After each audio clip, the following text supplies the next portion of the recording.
सुना अरे नाच के बाबा तू तनी नाच तू फरक साट पायल बनी साट जन सवरका जवन चाहता तू कर पैबे ना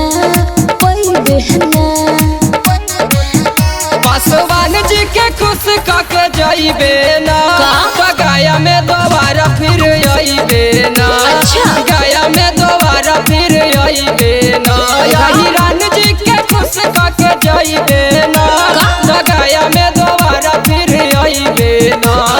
गया तोहरे हक्का गया में दोबारा गया में दोबारा पासवान जी के खुश काके जाइबे मुहावा संभार तू बोला तन का बोली खुश नहीं करबू त चल जाई गोली। अच्छा ऐसे कैसे हो तोरा जैसा लड़का से तनी को न डर बा पूरा पासवान जी के तोरे पे नजर बा। हमरा खर्चा उठा तू पैबे ना ए बाबू बुझला जबले चौधरी जी के खुश काके जाइबे ना गया में दोबारा फिर आइबे ना। चुप करा। गया में दोबारा फिर आइबे ना पासवान जी के खुश काके जाइबे ना। अच्छा।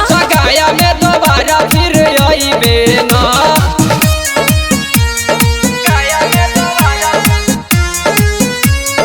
गया में दोबारा पासवान जी के खुश काके जाइबे ना। बढ़ी चढ़ी बाबू नहीं बोला तू बात हो प्रेम बिहारी के मान जो ना बात रे काहे जबरदस्ती बगा डीजे सरफराज नहीं करा जबरदस्ती हमारे है नाम से ही लेला जिला बसती। अच्छा हमरा सुघर बदन छुई पैबे ना जाति साहू जी के खुश काके जाइबे ना। अच्छा। त गया में दोबारा फिर आइबे ना। गया में दोबारा फिर आइबे ना हिरान जी के खुश काके जाइबे ना त गया में दोबारा फिर आइबे ना। सबके ठेका ले ले बनी का।